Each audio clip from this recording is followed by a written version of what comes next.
अस्सलाम friend, this is Dania Khan. Welcome to my channel. इस video में आपको बताने लगा हूँ कि पंजाब पब्लिक सर्विस कमीशन के थ्रू लेक्चरल कॉमर्स के जो पेपर होने लगे हैं उसका सिलेबस क्या है, कौन कौन से टॉपिक्स आ सकते हैं, कौन कौन से टॉपिक्स आपने कवर करने हैं। सिलेबस के हवाले से बताऊँगा, आपको बुक्स बताऊँगा कि आपने कौन कौन सी बुक्स के हवाले से प्रिपेयर होना है, और जो आपको पास पेपर्स हैं उनके कुछ कॉमन क्वेश्चन मैं आपको इस वीडियो में शेयर करने लगा हूँ। तो जो न्यू व्यूवर्स हैं उनसे रिक्वेस्ट होगी मेरे चैनल सब्सक्राइब कर लें ताकि जो भी वीडियोस हैं आने वाली वो आपको पहुंचती रहें, वो आपको अपडेट्स होते रहें। चलिए शुरू करते हैं। अच्छा, जो कॉमर्स का जो लेक्चर कॉमर्स के जो टेस्ट है उसमें जो सिलेबस है उसमें ये फाइनेंशियल अकाउंटिंग। अच्छा, फाइनेंशियल अकाउंटिंग को आप प्रिपेयर कर सकते हैं सोहेल अब्दुल की बुक से और मिक्स एंड मिक्स की बुक से। मैनेजरियल अकाउंटिंग गैरिटन की बुक से कवर कर सकते हैं। Cost accounting financial management Van Horne की बुक से कवर कर सकते हैं। Human resource management, marketing, banking, organisational behaviour, supply chain management, finance and auditing. ये जो बुक्स हैं आपको, ये जो या टॉपिक्स हैं, ये बुक्स हैं। आप इनको कवर करने के लिए आप बुक जो बी कॉम की आपकी बुक्स हैं आप उनको रेफ़र कर सकते हैं। आप तमाम जो बी कॉम की बुक्स हैं आप उनको निकाल के जो साइट में आप डेफिनेशन होती हैं आपने सिर्फ उनको पढ़ना है। ज़रूरी नहीं है कि आप जो सारी बुक्स हैं उनका एक एक पेज पढ़ने बैठ जाएं, तो वो बहुत लेंथी और बहुत टाइम गेनिंग प्रोसेस है। जो साइड में हेडिंग्स होती हैं किसी भी टॉपिक की जो डेफिनेशन होती है आपने वो पढ़ना है, और आपने जो भी उनके फार्मूलाज हैं वो लाजमी देखने हैं, और टाइप्स हैं वो लाजमी देखनी है। फाइनेंशियल अकाउंटिंग क्या है? फाइनेंशियल अकाउंटिंग में एक कंप्लीट अकाउंटिंग साइकिल है, वो आपने लाजमी देखना है। इसी तरह मैनेजरियल अकाउंटिंग में जो इन्फॉर्मेशन है प्रोडक्शन से रिलेटेड इनपुट आउटपुट वो है। कॉस्ट अकाउंटिंग में जो डिफरेंट कॉस्ट हैं हमारी हिस्ट्री को, direct labour cost, indirect labour cost, prime cost, labour cost, fixed cost, variable cost, इस हवाले से जो इन्फॉर्मेशन है वो लेनी है। फाइनेंशियल मैनेजमेंट में हमारे planning, organising, leading, controlling, scientific management, leadership style, ये सारी चीज़ें आ जाती हैं। इसी तरह ह्यूमन रिसोर्स मैनेजमेंट में हमारी रिक्रूटिंग है, हमारा कंपनसेशन है, ट्रेनिंग है, सिलेक्शन है। मार्केटिंग में हम कैसे अपने प्रोडक्ट को पोजीशन कर रहे हैं, ब्रांडिंग है, उसकी एडवर्टीजमेंट है, पब्लिक रिलेशन है। इसी तरह बैंकिंग जो टर्म्स हैं वो हैं। फाइनेंस में जो हमारे जो टॉपिक्स हैं, इसी तरह ऑडिटिंग में जो हमारी क्वालिफाइड हमारी रिपोर्ट कौन सी होती है, अनक्वालिफाइड रिपोर्ट कौन सी होती है, ये तमाम चीज़ें हमने देखनी है। मैं कोशिश करूँगा इन सब पे ना एक एक वीडियो बना दूँ ताकि आपके लिए आसानी हो जाए, लेकिन इस वीडियो में मैं सिर्फ जो पास पेपर आए हैं उनको मैंने कवर किया है। If current ratio is 1 then working capital is. अगर काउंट रेशो 1 है तो वर्किंग कैपिटल कितना होगा? वर्किंग कैपिटल 0 होगा। काउंट रेशो हम कैसे निकालते हैं? Count asset minus count liabilities.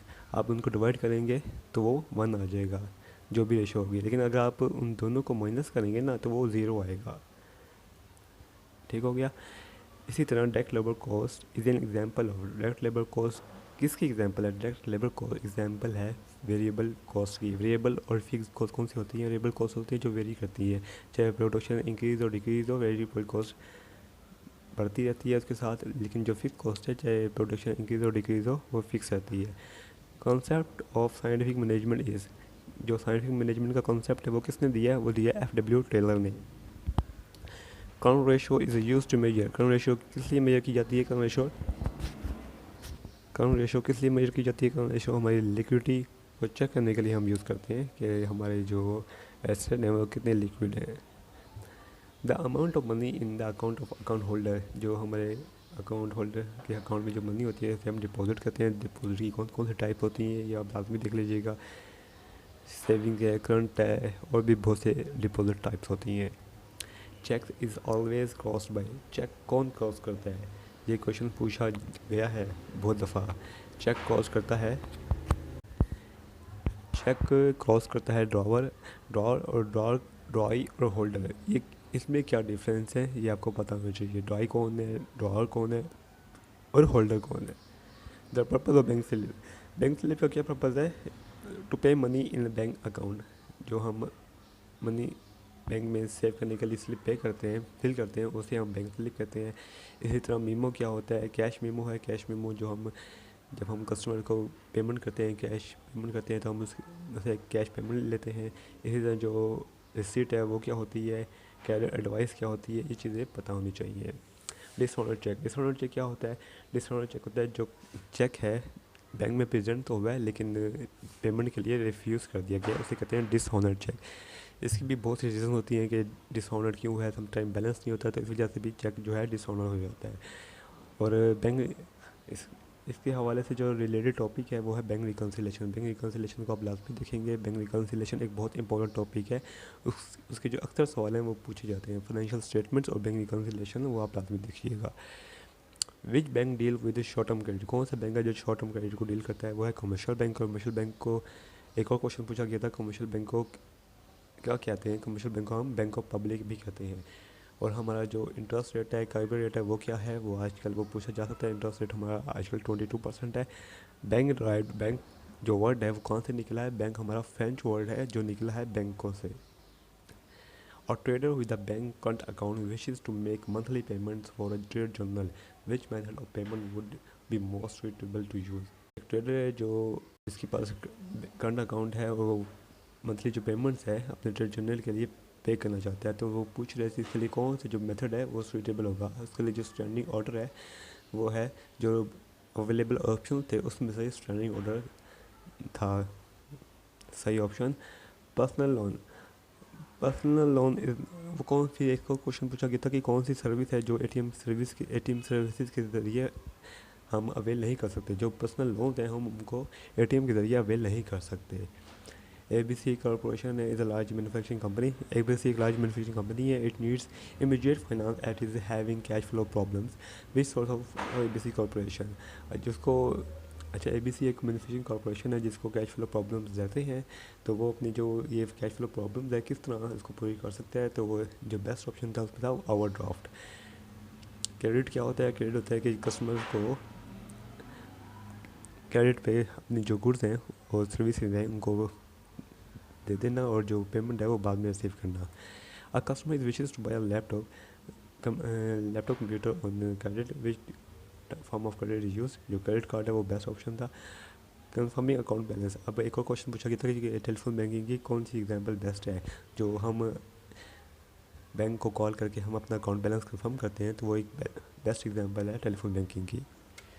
What is meant by term limited liability? Limited liability क्या होती है? लिमिटेड लाइबिलिटी होती है कि जो शेयर होल्डर होते हैं वो जो लॉस बेयर करते हैं वो उनकी इन्वेस्टमेंट जितना ही बेयर करते हैं, उससे ज़्यादा वो बेयर नहीं करते। जितनी उनकी इन्वेस्टमेंट है उसके अगेंस्ट ही, उसके बराबर ही वो उस कंपनी में लॉस बेयर करते हैं, उसे कहते हैं लिमिटेड लाइबिलिटी।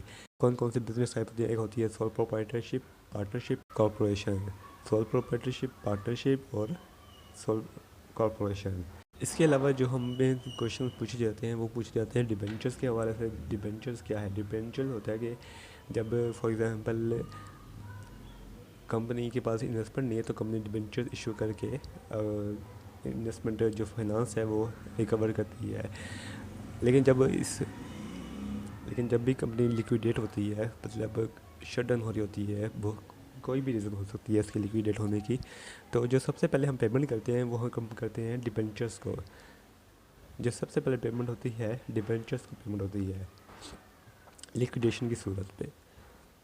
और कॉन्ट्रैक्ट क्या होता है? कॉन्ट्रैक्ट एक प्रॉमिस है और इसके दो वो होते हैं कि एक ऑफ़र करने वाला होता है, दूसरा एक्सेप्ट वाला होता है। अगर ये दोनों में से एक भी कंडीशन फुलफिल नहीं होती तो वो कॉन्ट्रैक्ट नहीं होता। एक और क्वेश्चन था, ये पास्ट पेपर्स की क्वेश्चन मैं आपको बता रहा हूँ। An agreement which is wide एब इनिशियो। एक एग्रीमेंट है जो वाइड एब इनिशियो है, उसे हम कहते हैं wide agreement. Income tax ordinance 2001 was promulgated on. जो इनकम टैक्स ऑर्डिनेंस 2001 है वो कब नाफिज अमल हुआ?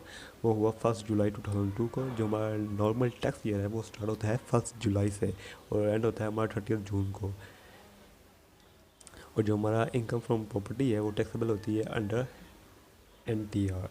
अ person shall be resident in if she or he she spend the following days in Pakistan. आप जो एक आदमी है या जो भी है एक पर्सन है वो पाकिस्तान में अगर कितने दिन क़याम करता है तो उसको हम रेजिडेंट कहते हैं पाकिस्तान का। अगर वो 183 डेज़ क़याम करता है पाकिस्तान में तो उसे हम रेजिडेंट कहते हैं। जो टैक्स रेट्स हैं वो किस उसमें स्पेसिफाइड हैं? जो हमारे टैक्स रेट्स हैं वो हमारे टैक्स जो ऑर्डिनेंस है हमारा 2001 का, उसके फर्स्ट शेड्यूल में ये स्पेसिफाइड है। एम्प्लॉयज़ कंट्रीब्यूशन है और 10% एग्जेम्प्ट है सैलरी का, बेसिक सैलरी का। इनकम टैक्स अपॉइंट ट्रिब्यूनल कौन अपॉइंट करता है? फेडरल गवर्नमेंट अपॉइंट करती है। जो head having no loss is income, कौन सा हेड है जिसको कोई लॉस नहीं बेयर करना पड़ता है? वो है इनकम फ्रॉम सैलरी। जो इनकम फ्रॉम सैलरी है वो नो लॉस है। The objective principle requires that the objective principles, अच्छा ये हमारे जो गैप प्रिंसिपल हैं 10-11 ये आपने लाजमी देखे हैं। ऑब्जेक्टिविटी प्रिंसिपल रिक्वायर करता है कि amounts recorded in the financial statement must be based on independent verified evidence. जो फाइनेंशियल स्टेटमेंट में हमने अमाउंट्स या फैक्ट्स एंड फिगर्स मेंशन किए हैं वो बेस्ड होंगे वेरीफाइड एविडेंस पे। A liability in the amount of 5 rupees is paid in cash, which of the following two? इस तरह के क्वेश्चन बहुत आते हैं। जो अगर हमने एक लाइबिलिटी हमने पे की है 500 की, तो कहते हैं इसका क्या इफ़ेक्ट होगा। जब हम लाइबिलिटी पे करते हैं कैश से, हमने कैश से पे की है, तो जो इसका इफ़ेक्ट ये होगा कि हमारा जो ज़ाहिर हमने कैश भी है, कैश से पे किया तो कैश हमारा एसेट है, कैश भी डिक्रीज़ हो जाएगा। और हमारी लाइबिलिटी जो 500 की कम हो रही है, तो हमारी जो लाइबिलिटी है वो भी 500 से डिक्रीज़ हो जाएगी। तो कैश एंड लाइबिलिटी मतलब एसेट और लाइबिलिटी दोनों डिक्रीज़ होंगी। And asset is decrease and liability is decrease. इसी तरह एक ओनर ने विड्रॉ किया है अपने बिजनेस से, तो इसका क्या इफ़ेक्ट होगा ये भी आपको पता होना चाहिए। इस तरह के क्वेश्चन आपने लाजमी प्रिपेयर करने, ये आपको तब पता चलेगा अगर आपकी जो आपको अच्छे से अंडरस्टैंडिंग है। अगर आप बीकॉम या एमकॉम है तो आपको इसकी अच्छी से अंडरस्टैंडिंग होगी। आपको ये बेसिक चीज़ें हैं ये तो कॉमर्स की, ये आपको पता होंगी। The systematic design collecting analysis and reporting of data relevant to specific marketing situation facing an organization is। अगर आप सेंटेंस को अच्छी तरह पढ़ेंगे ना तो आपको अंदाज़ा हो जाएगा कि किस हवाले से बात हो रही है। आपको ज़्यादा जो लेक्चर कॉमर्स में अप्लाई कर रहे हैं वो कॉमर्स फील्ड से रिलेट करते होंगे। कॉमर्स उन्हें पढ़ा होगा, बीकॉम पढ़ा होगा, या बीबीए पढ़ा होगा, या एमकॉम या मास्टर किसी डिग्री में उन्होंने मास्टर किया होगा कॉमर्स से फील्ड से, तो उनको आइडिया होगा कि जो मार्केटिंग अगर हम कर रहे हैं और एनालिसिस कर रहे हैं हम डाटा का, तो वो मार्केटिंग रिसर्च ही होती है। अब इसी मार्केटिंग रिसर्च में आपने ये भी देखना है कि 5 C's कौन से होते हैं मार्केटिंग के, कस्टमर, कंपेटिटर और मार्केटिंग मिक्स क्या होती है, product price place promotion, positioning क्या होती है, ब्रांड आइडेंटिटी क्या होती है, ब्रांड वैल्यू क्या होती है, और जो हमारे मेथड्स हैं मार्केटिंग के वो कौन कौन से हैं। It's a management function that help a management recruit, select, train and develop members for an organisation. अब यहाँ डेफिनेशन पूछ रहा है वो हमसे किसी टॉपिक है। It's a management function. अब एक मैनेजमेंट फंक्शन जो हेल्प करती है मैनेजर को कि वो रिक्रूट करे, सिलेक्ट करे, ट्रेन करे और डेवलप करे मेंबर्स को एक ऑर्गेनाइजेशन के लिए। वो क्या होती है? ज़ाहिर है वो ह्यूमन रिसोर्स होती है। ह्यूमन रिसोर्स का ये फंक्शन है कि वो रिक्रूट करता है, सिलेक्ट करता है, ट्रेन करता है और डेवलप करता है मेंबर्स को ऑर्गेनाइजेशन के लिए। बुक कीपिंग और अकाउंटिंग। बुक कीपिंग और अकाउंटिंग में डिफरेंस क्या है? बुक कीपिंग में सिर्फ हम जो ट्रांजैक्शन है उनको रिकॉर्ड करते हैं, जबकि अकाउंटिंग में रिकॉर्डिंग, क्लासिफिकेशन, उनकी रिपोर्टिंग, ये सब चीज़ें अकाउंटिंग में शामिल होती हैं। Interpreting the purpose by which company creates value for customers and build strong customer relationship in order to capture value from customer return. ये जाहिर है ये मार्केटिंग की डेफिनेशन है। और मार्केटिंग में आपने पहले बता चुका हूँ कि आपको ये चीज़ें पता होनी चाहिए। ब्रांड आइडेंटिटी क्या होती है, ब्रांड वैल्यू क्या होती है, पब्लिक रिलेशन क्या होता है, एडवर्टीजमेंट कौन सा मेथड है, फिर इसमें डायरेक्ट मार्केटिंग मेथड होते हैं, इंटरनेट मार्केटिंग मेथड टूल्स हैं वो कौन कौन से हैं। A voluntary organization of workers of employees formed to protest and protect their rights। अच्छा एक वॉलंटरी ऑर्गेनाइजेशन है जो बनी होती है किस लिए कि वो एम्प्लॉयज़ को एक तो प्रोटेस्ट कर सकें उनके राइट्स के लिए और प्रोटेक्ट करें उनके राइट्स को, वो है यूनियंस होती हैं। And expenditure is a revenue expenditure because it is intended to benefit the current period. जो रेवेन्यू एक्सपेंडिचर्स हैं, अच्छा इसमें एक डिफरेंट आपको लाजमी पता होना चाहिए जो कैपिटल एक्सपेंडिचर्स कौन से हैं और रेवेन्यू एक्सपेंडिचर्स कौन से हैं। मैं हर एक पे ना एक वीडियो ज़रूर बनाऊंगा, जैसे फाइनेंशियल अकाउंटिंग पे एक वीडियो बनाऊंगा पूरी, और उनके जो मेन टॉपिक्स हैं सिर्फ उन्हीं को कवर करूंगा, क्योंकि अगर मैं पूरी बुक को कवर करना बैठ जाऊँ तो वो 2-3 घंटे की वीडियो बन जाएगी। तो जो मेन टॉपिक्स हैं जैसे फाइनेंशियल अकाउंटिंग में अकाउंटिंग साइकिल है, अकाउंटिंग साइकिल में जो मेन चीज़ें हैं, जैसे हमारा ट्रायल बैलेंस हो गया। ये जब हम इसको पोस्ट करते हैं जर्नल एंट्रीज़ को लेजर में, उसे क्या कहते हैं, उस प्रोसेस को क्या कहते हैं, जर्नल एंट्रीज़ कौन सी होती है, एडजस्टिंग एंट्रीज़ कौन कौन सी होती हैं, एडजस्टेड ट्रायल बैलेंस, फिर फाइनेंशियल स्टेटमेंट्स कितने टाइप की होती हैं, फिर मैं उनको कवर कर लूँगा। Under the diminishing balance method devolution is calculated on, जो डिमिनिशिंग बैलेंस मेथड है उसके ज़रिए हम डेप्रिसिएशन को कैसे कैलकुलेट करते हैं, हम डेप्रिसिएशन कैलकुलेट करते हैं रिटर्न डाउन वैल्यू के तहत। उसका जो फार्मूला है वो है कॉस्ट, जो कॉस्ट है, और हम अलाउंस सकते हैं फॉर डेप्रिसिएशन के लिए, हम उसको मल्टीप्लाई करते हैं उसके रेट के साथ। अब डेप्रिसिएशन मेथड कौन कौन से होते हैं, अब उनके आपको वो भी पता होना चाहिए, बल्कि वो जो डेप्रिसिएशन मेथड है ये भी एक इंपॉर्टेंट टॉपिक है, तो इसको भी मैं अपनी वीडियो में शामिल करूँगा। स्क्रैप वैल्यू क्या होती है और यूज़फुल लाइफ क्या होती है। An A N indent means, A N क्या होता है, जब भी हमने पढ़ा होगा कि जब हम कोई ऑर्डर कर रहे होते हैं तो हम ए एन लिखते हैं, तो ए एन है कंटेनिंग, एक ऑर्डर की टर्म्स हैं और टर्म्स ऑफ ट्रेड है, एक ऑर्डर की टर्म्स ऑफ ट्रेड है। Letter of credit, letter of credit क्या है, लेटर ऑफ क्रेडिट एक नोट है, एक प्रॉमिसरी नोट है, एक प्रॉमिस है बैंक की तरफ से जो बायर को करता है कि जो सेलर को पेमेंट कर देगा एक स्पेसिफिक डेट पे, और एक जो भी सम है, जो भी अमाउंट है वो उसकी, और जो एग्रीड करेंसी है उस करेंसी में वो सेलर को बायर की तरफ से वो अमाउंट पे कर देगा। अब लेटर ऑफ क्रेडिट किसके बिहाफ पे ओपन किया जाता है, वो ओपन किया जाता है इम्पोर्टर के बिहाफ पे, और इशू कौन करता है, बैंक इशू करता है लेटर ऑफ क्रेडिट को। Net profit ratio, net profit ratio क्या होती है, नेट प्रॉफिट रेशो होती है net profit over total sale. Total sale में दोनों सेल्स शामिल होती हैं, कैश सेल भी शामिल होती है, क्रेडिट सेल भी शामिल होती है, और जो सेल रिटर्न होती है, जो रिटर्न हो जाती है सेल, वो इसमें शामिल नहीं होती, वो इसको हम माइनस कर देंगे। जो नेट प्रॉफिट रेशो है, जो रेशोज़ हैं, इसको भी आपने लाजमी कवर करना है। जो भी रेशोज़ हैं, 5-6 किस्म की रेशोज़ हैं, डेट रेशोज़ हैं, लिक्विडिटी रेशोज़ हैं, प्रॉफिट रेशोज़ हैं। इन रेशोज़ को भी मैं अपनी जो वीडियो है इसमें शामिल करूँगा। और जो सॉल्वेंसी रेशो है, इसको हम क्विक रेशो भी कहते हैं। क्विक रेशो का जो फार्मूला है वो है क्विक एसेट, क्विक एसेट में जो सिर्फ लिक्विड एसेट्स होते हैं वो शामिल होते हैं, और डिवाइड बाय करंट लायबिलिटीज़। हम देख रहे होते हैं कि जो हमारी जो कितने हमारे लिक्विड एसेट्स हैं जो इजीली कन्वर्ट हो सकते हैं कैश में। X, Y, and Z are partners in the ratio of 1 to 5.10. What will be the ratio if partner x retired. अच्छा, ये 3 पार्टनर्स हैं एक्स वाई जेड, और इनकी जो रेशो है हाफ है टू 5:110 है। अगर एक्स रिटायर हो जाता है तो इनकी जो नई रेशो है वो क्या होगी। सबसे पहले जो नीचे हैं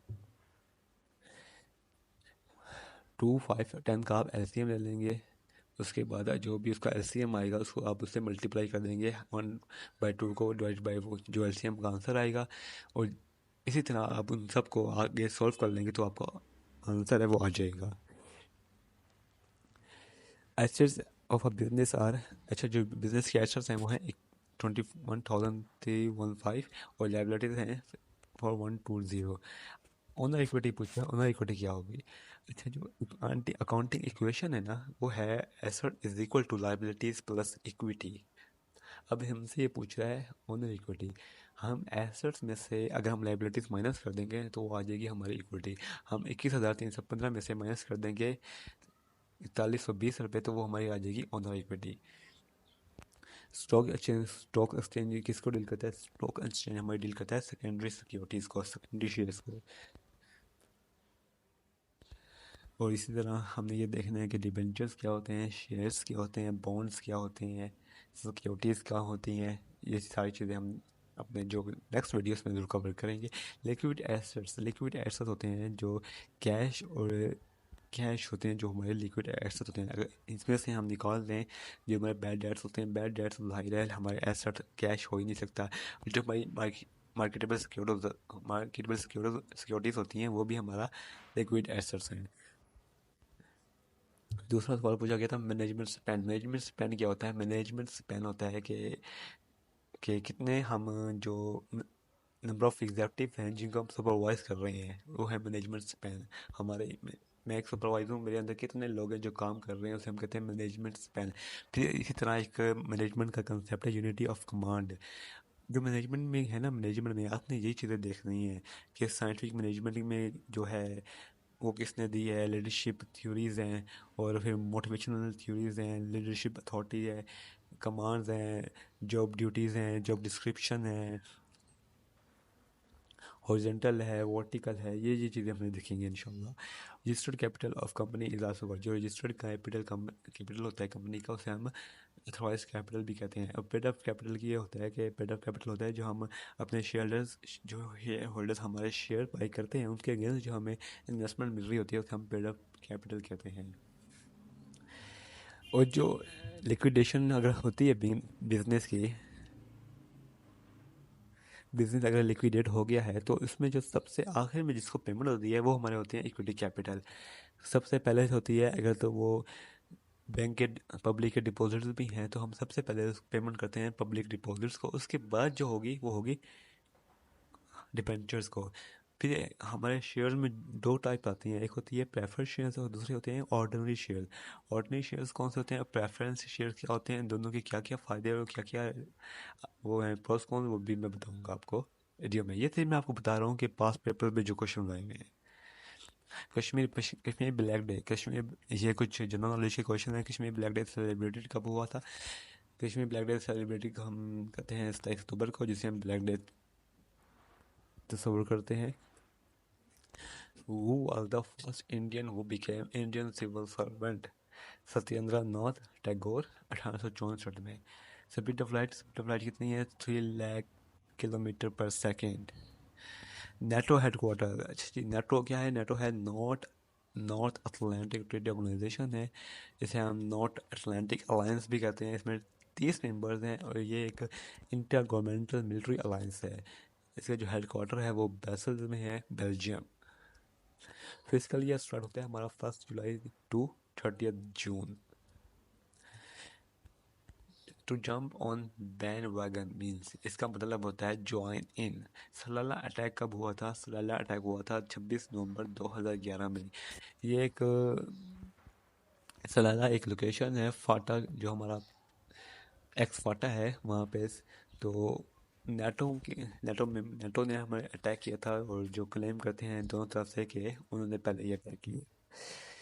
सलाला एक दरअसल एक एक्स फाटा की लोकेशन है। प्रॉब्लम्स ऑन एजेस, जो एजेस की प्रॉब्लम्स हैं ये बहुत पूछी जाती हैं। 3-4 क्वेश्चन तो आपको ये निकाल देगा। A is 4 times fast as B and therefore is able to work in 45 days less than B. A and B complete the work in how many days? अगर किसी को इश्यूज है, एजिस जो प्रॉब्लम है उनको सॉल्व करने में, तो मुझे कमेंट कर दीजिएगा। हम एजिस पे भी एक वीडियो बना लेंगे छोटी सी, जहाँ हम ये जो प्रॉब्लम्स ऑन एजेस हैं उसको सॉल्व कर लेंगे, क्योंकि 3-4 क्वेश्चन इसमें से निकल आते हैं। Additional in total income by sale of additional unit is called, वो होती है हमारी माइनर रेवेन्यू। इसी तरह जो मैसेज है वो इनकोडेड, सेंडर की तरफ से इनकोड किया जाए, इनकोड रिसीवर डिकोड करता है उसे। एक आइडिया है, एक मैसेज है, मैसेज आइडिया कहते हैं। If I R is more than the कॉपन rate, हम अगर हमारा जो आई आर है, इंटरनल रेट ऑफ रिटर्न, ये हमारा फाइनेंस का टॉपिक है। ये जो बजटरी हमारा है, बजट से रिलेटेड जो हमारा टॉपिक है उसमें है, ये है net present value, N P V, I R R, internal rate of return, और कैश फ्लो। तो ये जो टॉपिक हैं उसमें से है। अगर हमारा जो आई आर है ज़्यादा है डिस्काउंट रेट से, तो हम जाहिर है हम प्रोजेक्ट को क्या करेंगे, हम प्रोजेक्ट को एक्सेप्ट करेंगे। अगर आई आर लेस है डिस्काउंट रेट से, तो वो हम रिजेक्ट कर देंगे। To make any change in M O A, तो वो उसके लिए हम एक स्पेशल रेजोल्यूशन पास करते हैं किसी भी चेंज के लिए एम ओ ए में, मेम्बर ऑफ एसोसिएशन। तो आपसे रिक्वेस्ट होगी मेरा चैनल सब्सक्राइब कर लें, और जो भी आपकी क्यूरीज हैं आप मुझसे कमेंट कर सकते हैं। मेरा व्हाट्सएप नंबर यहाँ दिया गया है, आप मुझे मैसेज भी कर सकते हैं। इंशाल्लाह मैं अब एक वीडियो बनाना शुरू कर दूँगा फाइनेंशियल अकाउंटिंग पे, मैनेजरियल अकाउंटिंग पे, उस पर कॉस्ट अकाउंटिंग पे, एच आर पे, मार्केटिंग पे और ऑडिट पे, क्योंकि ये मेन टॉपिक्स हैं जिनके बारे में जिनसे जिनसे बहुत से क्वेश्चन रेस किए जाते हैं। तब तक के लिए अल्लाह हाफिज़, थैंक यू।